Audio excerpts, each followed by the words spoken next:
Dear student, welcome in the institute and congratulations. आप बहुत अच्छा fashion designing pattern making academy की study कर रहे हैं। आज की क्लास में आप सारा मैम से सीखने वाले हैं प्लाज़ो कटिंग। प्लाज़ो कटिंग बहुत इंपॉर्टेंट है। अगर आप एक बेसिक प्लाज़ो सीख जाते हैं तो डिफरेंट कटिंग आप कर सकते हैं। आज की क्लास में हम प्लाज़ो की कटिंग करेंगे और जानेंगे बेस्ट फैब्रिक भी कौन सा होता है। फैब्रिक अगर हम देखें तो सीज़न वाइज हमेशा चूज़ कीजिए, बट अगर कंफर्टेबल फैब्रिक चाहिए तो कॉटन फैब्रिक लीजिए। और आज की क्लास में मैंने कॉटन फैब्रिक लिया है। सबसे पहले आप इसका मेज़रमेंट करेंगे। स्मॉल पैटर्न के लिए हम सेंटीमीटर में लेंगे और बड़े पैटर्न के लिए इंचेस में लेंगे। तो जो प्रोसेस मैं स्मॉल पैटर्न में सिखाऊंगी आपको बड़े पैटर्न में फॉलो अप करना है। चलिए, स्मॉल पैटर्न के लिए सबसे पहले समझ लीजिए ड्राफ्टिंग, और ये ड्राफ्ट हमने फिर फैब्रिक में ट्रांसफ़र करना है, जैसे आप देख रहे हो स्क्रीन पर। और इसके साथ मैं आपको स्टिचिंग प्रोसेस भी सिखाऊंगी ताकि आप कटिंग के साथ साथ स्टिचिंग भी कंप्लीट करके रखो। तो सबसे पहले हम करेंगे इसकी ड्राफ्टिंग और उसके बाद कटिंग, उसके बाद स्टिचिंग। चलिए शुरुआत करते हैं। ड्राफ्टिंग के लिए A to B full length पहले समझ लीजिए और मेज़रमेंट को लिखते जाइए। हमने यहाँ लिया A to B full length 17 centimetre. आप फुल लेंथ लेंगे अपने वेस्ट बैंड से फिट तक भी, जो भी लेंथ है 18 इंच 38 इंच, ठीक है। और सबसे इम्पॉर्टेंट वेस्ट जो है उसको डिवाइड करके, तो अगर आप मीडियम साइज़ में वेस्ट लेंगे तो 10 इंच लीजिएगा, 38 करके +2 करके लीजिएगा, ठीक है। तो जैसे हमने कटिंग किया स्मॉल पैटर्न में वैसे आपको करना है बड़े पैटर्न में, ठीक है। अगर कोई कन्फ्यूज़न हो तो आप मुझसे लाइन अप करके पूछ सकते हैं। तो चलिए ड्राफ्टिंग करते हैं। A to B 17 सेंटीमीटर, फिर A to C 6 सेंटीमीटर। पहले हमने यहाँ पे लेंथ के लिए मार्किंग कर लिया, ठीक है। आप भी लिख लीजिए अपने ड्राफ्ट पेपर में। उसके बाद ऊपर देखिए हमने यहाँ पे A to C 6 सेंटीमीटर लिया, ठीक है, 6 सेंटीमीटर। फिर डाउन इन आए 1.5 सेंटीमीटर, डाउन आएंगे 5 सेंटीमीटर, ठीक है। इस तरह से मार्किंग देंगे एंड उसके बाद आर्च क्रिएट करेंगे जैसे कि हमने सलवार पे किया था। एंड डाउन नीचे आएंगे 6 सेंटीमीटर और इसको थोड़ा शेप देंगे, ठीक है। अब कर्व स्केल जो होता है हिप कर्व या वेस्ट कर्व, उससे फिर प्लाज़ो की हम साइड की शेप लेंगे, वो भी मैं आपको सिखाऊंगी।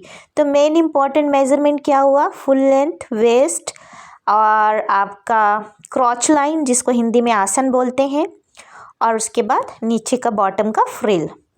तो यहाँ पे देखिए मैंने ऑलरेडी कटिंग कर लिया है, बट मैं आपको डिटेल में सिखाऊंगी ब्राउन पेपर पर ड्राफ्ट करके। तो ब्राउन पेपर भी आपके लिए पड़ेगा आज की क्लास में ज़रूरत, तो आप उसे रेडी रखिए। चलिए अब आगे बढ़ते हैं और हम पैटर्न कटिंग करते हैं। ड्राफ्टिंग का सेक्शन कंप्लीट हो गया है, ये ज़रूर समझ लीजिएगा। ड्राफ्टिंग इज़ वेरी इंपॉर्टेंट, जैसे सारा मैम ने किया है। अब यहाँ पे देखिए मैंने ब्राउन पेपर लिया जिसका एक साइड का मेजरमेंट है 9 इंच। बड़ा पेपर लिया है 9 इंच बाय 10 इंच, ठीक है, इंच में लिया है। अब इसको कैसे फोल्ड करेंगे, देखिए ये मैंने ऐसे लेंथ लिया 9 इंच, जिसमें हमारी सेंटीमीटर आराम से आएगा। चौड़ाई मैंने इसका 10 लिया है, आप 11 भी ले सकते हैं। 1/4, 2/4, इस तरह से 3/4, ठीक है। और फोल्डिंग साइड हमारा इस साइड है। फोल्डिंग साइड हमेशा ध्यान रखिएगा, मार्किंग होती है, कटिंग हमेशा आपके ओपनिंग साइड में होती है। तो ब्राउन पेपर पर कटिंग कीजिए। A to B full length 17 centimetre, ठीक है। इस तरह से सारा मैम ने लिया एंड देन लिख लीजिए, मार्किंग दीजिए A to B। उसके बाद A to C waist 6 centimeter, balance line दिया, ठीक है। इस तरह से मार्किंग किया 6 सेंटीमीटर। अब इधर इन आना है 1 सेंटीमीटर, राइट। इस तरह से मार्किंग दिया, 1.5 भी ले सकते हैं but 1 is the enough. Down आइए 5 सेंटीमीटर, इस तरह से। This is the our crotch line और आसन जहाँ पे पेंट्स की जॉइंट्स लगती हैं, ठीक है। डाउन आए हम 5 सेंटीमीटर, हमने पैटर्न पे मेज़रमेंट लिखा। अब जहाँ पे ये फिनिश हुआ है वहाँ पे हमने लिया 6 सेंटीमीटर। ये डिपेंड करता है कि आप प्लाज़ो की चौड़ाई कितना ले रहे हैं, ठीक है। जब आप बड़े पैटर्न कट करेंगे और मुझसे डिस्कशन करेंगे तो मैं ईज़िली आपको समझा दूँगी। अब यहाँ पे इस तरह से 1 सेंटीमीटर लेके राउंड शेप देंगे जैसे आर्म होल के लिए देते हैं। ठीक है, ताकि ये जॉइंट होने में इजी हो। अब डाउन आएंगे यहाँ पे बैलेंस लाइन क्रिएट करने के लिए, तो मैं डायरेक्ट मार्किंग कर रही हूँ, फिर भी मैं एक्सप्लेन कर रही हूँ कि मैंने कितना डाउन में मार्किंग दिया। 5 सेंटीमीटर लिया है यहाँ पे।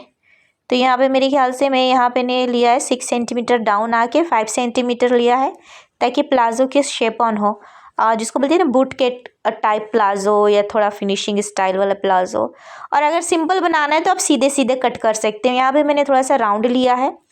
आप सीधा बनाना चाहो तो आसन वाले पॉइंट को सीधे बॉटम में स्ट्रेट लाइन ले लो, और थोड़ा शेप देना चाहते हो तो इस तरह से इस कर्व से कर दे दो। और अगर आप बड़ा पैटर्न बनाना चाहते हो तो बड़े पैटर्न के लिए आप यूज़ कर सकते हो हिप कर्व या फिर वेस्ट कर्व का जो लॉन्ग स्केल आता है। अब कटिंग करेंगे हम, ध्यान दीजिएगा। यहाँ पे ट्रिम किया अपर साइड, यहाँ पे हमने आसन की कटिंग लगा ली, बड़े आराम से कीजिएगा, ठीक है। अब यहाँ पे साइड ट्रिम किया, और ये हमारा ब्राउन पेपर पर पैटर्न कंप्लीट हो गया। तो ये बहुत आसान है, आप बहुत आसानी से बना सकते हैं।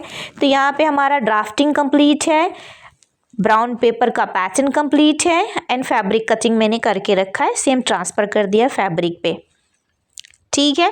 तो यहाँ पे हमारा कंप्लीट हो गया पैटर्न। अब आते हैं स्टिचिंग प्रोसेस में। स्टिचिंग प्रोसेस कैसे करेंगे, ये बड़े ध्यान देने वाली बात है, और यहीं पे फिनिशिंग एंड फिटिंग आपकी सही हो पाएगी जब आप एक एक स्टेप को फॉलो करेंगे। तो ध्यान दीजिएगा, मैंने किस तरह से यहाँ पे फैब्रिक को ओपन किया है।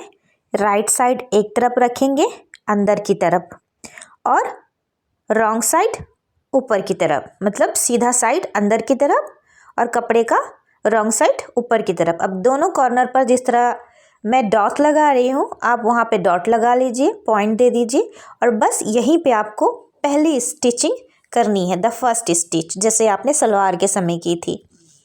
अब उसको खोल देंगे तो इस तरह से सेंटर ज्वाइन हो जाएगा। अभी ध्यान रखिएगा, अभी आपको साइड स्टिच नहीं करनी है। साइड स्टिच करने से पहले बॉटम का डाउन वाला पार्ट ये फिनिशिंग देना है आपको। स्टेप 2 में ऊपर वेस्ट बेल्ट लगाना है, देन उसके बाद आपको फाइनल सेंटर का ज्वाइंट करना है। ये स्टेप हमेशा फॉलो करना है, ठीक है। अब इसको प्रैक्टिस करिएगा, हमेशा याद रखिए फिनिशिंग प्रैक्टिस से आती है, और वो तभी पॉसिबल है जब आप रेगुलर प्रैक्टिस में रहें। तो ये क्लास से आपने बहुत कुछ सीखा, प्रैक्टिस ज़रूर कीजिए।